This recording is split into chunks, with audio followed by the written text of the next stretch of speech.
on the left, what we see is the emotional intelligence competencies, not the castle, but what's used in the business world, the Goleman Boyatzis work, around self-awareness, social awareness, and take a look at the different categories within each of these buckets. I'm going to just do a brief review right now for anyone where this might be new, or you're trying to like connect this framework to the castle framework you're already connected with.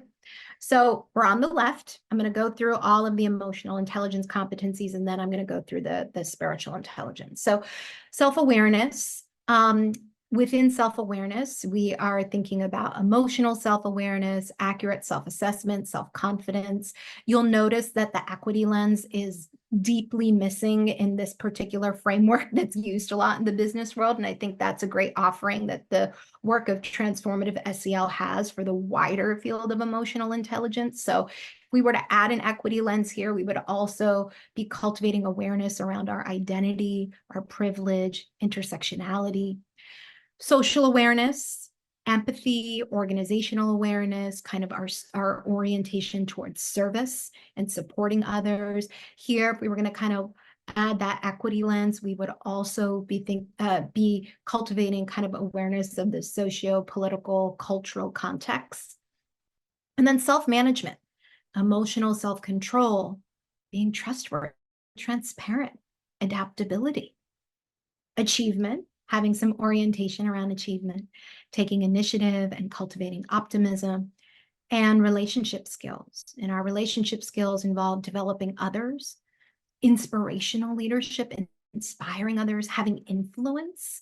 So influence is also connected often to like that social, cultural capital. Being a change catalyst. You know, I mentioned earlier, I define a transformative leader as someone who creates the conditions for transformation to occur. So being a change catalyst is part of that. And conflict management, where, like I said before, every leader I've worked with, that's where they've all consistently scored the lowest. And then teamwork and collaboration. So just take that in, take the left in. We're going to transition a bit here, and we're going to look at spiritual intelligence. And this is based on the work of Cindy Wigglesworth, who studied with Boyatzis and Goleman, who developed the EQ framework. And what she's done is kind of added more dimensions to this. So when we're thinking about self-awareness, we're also connecting with what we could call our higher self. So some ways to help us think about that is awareness of our own worldview. Like, how do we see the world? What are the filters we see through? Awareness of our life purpose, our mission. Why am I here? Do you see how this goes a little deeper to the self-awareness? It's like my purpose. Why am I here? And then awareness of values hierarchy. What are my values? And this is a kind of a preview to when we talk about embodiment, because we can say that we value equity, but then we can actually, our day-to-day, our actions, our behavior, what we're embodying are inequitable practices. So this value piece is really deep. And then complexity of inner thought. Can I handle life's complexity? So I think one of the most important leadership for us all, being able to hold paradox and complexity and sit with contradiction. And then awareness of our higher self, like, who is driving my life? Is it me? Who is me? If, you know, like even just asking this question, which, you know, philosophers have been asking for thousands of years, who am I? Who am I? Am I these thoughts? Am I this body? So it's a much deeper way of thinking about the self.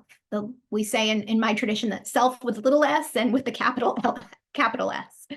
And then knowing the world. So when we think of social awareness, it's not just anthropocentric, it's not just other humans, right?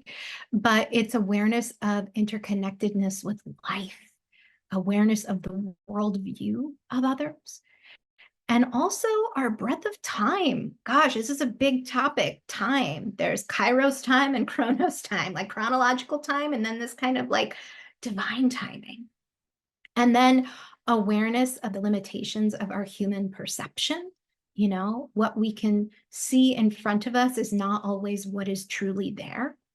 And then awareness of spiritual laws or spiritual principles. And I want to emphasize this is not religion.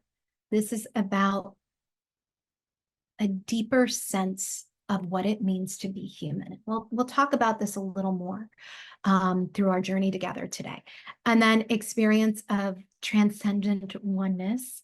I know that can sound a little woo-woo, but just this sense of the boundaries of who we are extending beyond our physical body.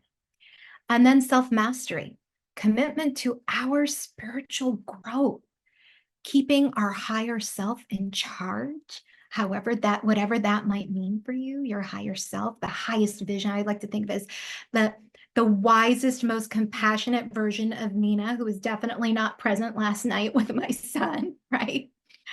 And then living our purpose and values, sustaining our faith, because let's face it, life is hard and we are going to continuously experience the 10,000 joys and the 10,000 sorrows which come with being alive. And then seeking guidance from our higher self. So this can be like our intuition, you know? And then social mastery or spiritual presence. So being a wise and effective teacher, mentor of spiritual principles, being a wise and effective leader or change agent, making compassionate and wise decisions, and being a calming, healing presence that just through our presence, the energy shifts. And that's really what that embodiment piece is pointing to. And then being aligned with the ebb and flow of life. And really accepting, we're not in control. What's that quote? It's man plans, God laughs. Like it's just know it's like, hey, I'm gonna do my best. I'm gonna prepare. And at some point I also have to let go a little bit too.